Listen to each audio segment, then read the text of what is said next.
जब से तुमको देखा है सनम, क्या कहें। दोस्तों, बॉलीवुड फिल्म इंडस्ट्री की वो अभिनेत्री जिसने 80 और 90 के दशक में कई बड़ी बड़ी अदाकारों का सिंहासन हिला दिया।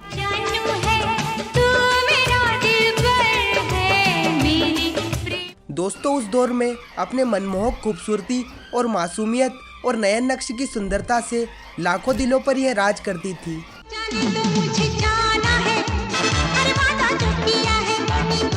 दोस्तों, इस अभिनेत्री के शानदार और जबरदस्त अभिनय और डांस में वो बेमिसाल आकर्षण था जिसको देखने के लिए दर्शक और इनके चाहने वाले सिनेमा हॉल तक खींचे चले जाते थे।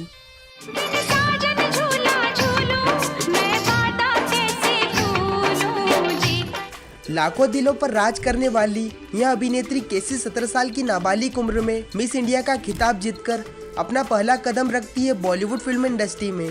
लेकिन दोस्तों, इस महान और दिलकश अभिनेत्री की जिंदगी में ऐसा क्या हुआ कि इस अभिनेत्री को अपनी जीवन भर की कमाई, इज्जत, रिश्ते नाते तोड़कर जाना पड़ा हमेशा के लिए विदेश। और दोस्तों, हिंदी सिनेमा का वो कौन सा फिल्म निर्माता था जिसने फिल्म के बहाने इस खूबसूरत अभिनेत्री का मानसिक और शारीरिक शोषण करने की कोशिश की, जिसकी वजह से परेशान होकर ये जिंदगी की वो जंग लड़ने को तैयार हो गई जिसमें ये हार गई अपना सब कुछ। और कैसे ये अभिनेत्री बॉलीवुड के मशहूर शादीशुदा गायक के प्रेम जाल में फंस गई और कैसे उस गायक ने इन्हें धोखा देकर बर्बाद कर दिया। और क्या आप जानते हैं कि इस अभिनेत्री ने हिंदी सिनेमा में कई सुपरहिट फिल्में दी, संगीत दिया, लेकिन क्यों इनको एक भी अवार्ड नहीं मिला। बताएंगे और भी बहुत कुछ। तो नमस्कार दोस्तों, स्वागत है आपका हमारे YouTube channel the Bollywood vibes में। दोस्तों, आज हम इस वीडियो में बात करेंगे एक ऐसी अभिनेत्री की जिसके अभिनय और नृत्य ने हिंदुस्तान के हिंदी सिनेमा को वह पहचान दिलाई जिसकी जगमग रोशनी में आज तक यह अदाकार जगमगा रही है। मेरा उस पार है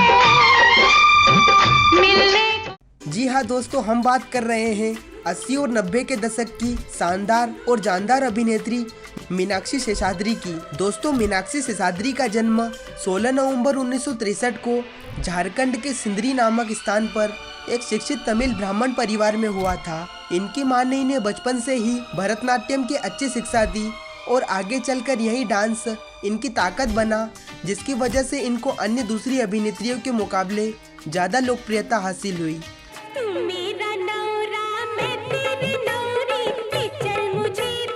इनकी इसी सुंदरता और डांस की काबिलियत को देखते हुए उनके दोस्त उनको हमेशा मॉडल कहते थे। अपनी स्कूली पढ़ाई पूरी करने के बाद मीनाक्षी ने दिल्ली की ओर रुख किया।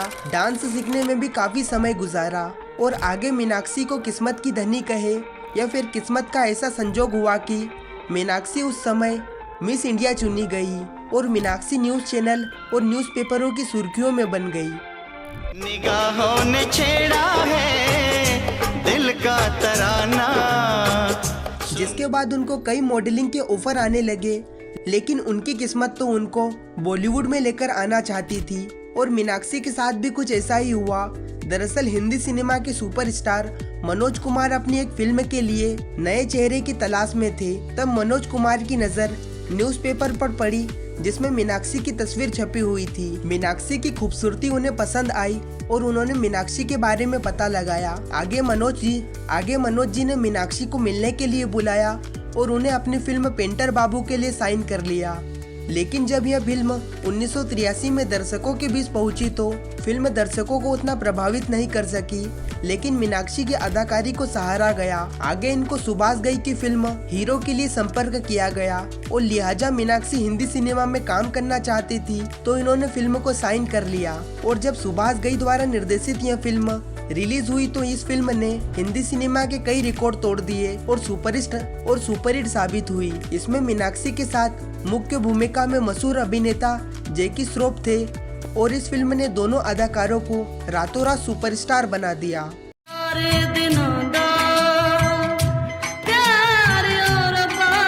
फिल्म की अपार सफलता के बाद मीनाक्षी को बड़े बड़े बजट की फिल्में ऑफर हुई और मीनाक्षी सफलता की सीढ़ियों को चढ़ती गई और आगे इनकी सफलता में और अपनी इसी सफलता से मीनाक्षी ने बेवफाई, मुकद्दर का फैसला, गंगा जमुना सरस्वती, शहंशाह, बड़े घर की बेटी, घर हो तो ऐसा, घायल, घर परिवार, दामिनी और घातक जैसी सुपरहिट फिल्मों में दमदार और शानदार अभिनय कर मीनाक्षी उस दौर की टॉप अभिनेत्री बन गई। मीनाक्षी का उस दौर में ऐसा रुतबा था कि कई बड़े बड़े फिल्म निर्माता उनके साथ फिल्म बनाना चाहते थे और कई बड़े बड़े अभिनेता भी उनके साथ काम करना चाहते थे, क्योंकि उन दिनों मीनाक्षी की फिल्में आकर्षण का केंद्र बनी हुई थी। मीनाक्षी ने उस दौर में राजेश खन्ना, जितेंद्र, अमिताभ बच्चन, गोविंदा, अनिल कपूर, जैकी श्रॉफ, ऋषि कपूर, राज बब्बर और सनी देओल जैसे बड़े बड़े अभिनेताओं के साथ काम किया। अब मीनाक्षी कई हिट फिल्में दे चुकी थी, लेकिन इनकी जिंदगी में सबसे महत्वपूर्ण कोई फिल्म रही तो वह थी दामिनी। चांद तारे गवाह हैं। इस फिल्म को मशहूर फिल्म निर्माता राजकुमार संतोषी ने बनाया था। इस फिल्म की वजह से ही मीनाक्षी को लोकप्रियता और कामयाबी मिली कि मीनाक्षी उस दौर के टॉप अदाकार के पायदान पर विराजमान हो गई। इस फिल्म ने मीनाक्षी और सनी देओल को पूरी दुनिया में चर्चित कर दिया और आज 32 साल गुजर जाने के बाद भी इस फिल्म के लिए मीनाक्षी को दामिनी के रूप में जाना जाता है। ना चाहती, झूठ बोला आपने मुझसे। आपने कहा था कि पूर्वी ठीक है। तो मैं क्या करता दामिनी, मैं क्या। और आगे भी इसी नाम के साथ उन्हें याद किया जाएगा। और इस फिल्म के बाद भी मीनाक्षी ने सनी के साथ कई फिल्मों में काम किया और यह सभी फिल्में जबरदस्त सुपरहिट साबित हुई। दोस्तों, ये तो था महान अभिनेत्री मीनाक्षी का शानदार फिल्मी सफर। अब यदि इनके निजी जीवन की बात करें, जिससे मीनाक्षी हिंदी सिनेमा से हमेशा के लिए गायब हो गई। कर इतना गुरूर सूरत पे हसीना मत। दोस्तों, मीनाक्षी के फिल्मी सफर को सबसे ज्यादा ऊंचाई पर पहुंचाने में सबसे बड़ा हाथ रहा राजकुमार संतोषी का।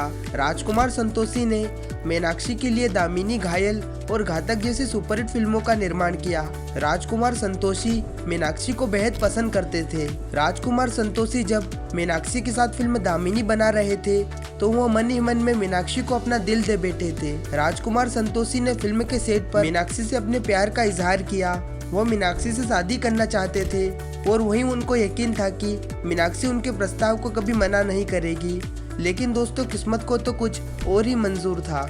आज ना क्या जो भी होगा देखा जाएगा। राजकुमार संतोषी के प्यार के इजहार को मीनाक्षी ने साफ मना कर दिया और आगे राजकुमार संतोषी को यह पसंद नहीं आया और आगे वह बवाल शुरू हो गया जिसका कभी अंत ही नहीं हुआ। मीनाक्षी के इनकार से संतोषी के मन में गुस्सा और नफरत भर गई। राजकुमार संतोषी मीनाक्षी को सेट पर कई बार बेइज्जत कर देते थे और वो मीनाक्षी को सेट पर कई बार गलत तरीके से छूते थे और इन सब से मीनाक्षी काफी ज्यादा मानसिक और शारीरिक शोषण महसूस कर रही थी। और आगे मीनाक्षी ने फिल्मों की शूटिंग को पूरा किया और हिंदी सिनेमा को छोड़ने का फैसला किया। ये गलती हो जाती है। इसे देखो, ये है क्या? इसने हाथ पकड़ रखे थे क्या? नहीं, पीछे रखिए। इसने पाँव पकड़ रखे थे क्या? पीछे रखिए। पहचानो, इसने जांघें पकड़ रखी थी। क्योंकि वो जानती थी कि राजकुमार संतोषी एक बड़ा नाम है और संतोषी के खिलाफ कोई नहीं बोलेगा। मीनाक्षी का यह फैसला हिंदी सिनेमा की कड़वी सच्चाई से कम नहीं था। किसी को भी यकीन नहीं था कि ये टॉप की अभिनेत्री एक दिन इस तरह से परेशान होकर हमेशा के लिए अपने चाहने वालों से दूर चले जाएगी। मीनाक्षी के जाने के बाद उनकी इस कमी को कोई भी अभिनेत्री भर नहीं पाई और मीनाक्षी का ये फिल्मी सफर इतिहास बन गया। मीनाक्षी से जुड़ा एक दूसरा विवाद भी जुड़ा हुआ है, जिसकी वजह से मीनाक्षी की जिंदगी में काफी ज्यादा उथल पुथल हुई। दरअसल हिंदी सिनेमा के सुपरस्टार विनोद खन्ना की एक फिल्म आई जुर्म, जिसके गाने मशहूर गायक कुमार सानू ने गाए थे। कोई बात बिगड़ जाए जब कोई मुश्किल पड़ जाए। कुमार सानू उस समय टॉप के गायक थे।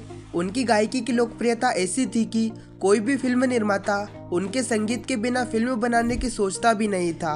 यह फिल्म रिलीज हुई तो इस फिल्म के प्रीमियर पर पहली बार कुमार सानू की मुलाकात मीनाक्षी से हुई। यह छोटी सी मुलाकात आगे चलकर कई बड़ी बड़ी मुलाकातों में बदल गई।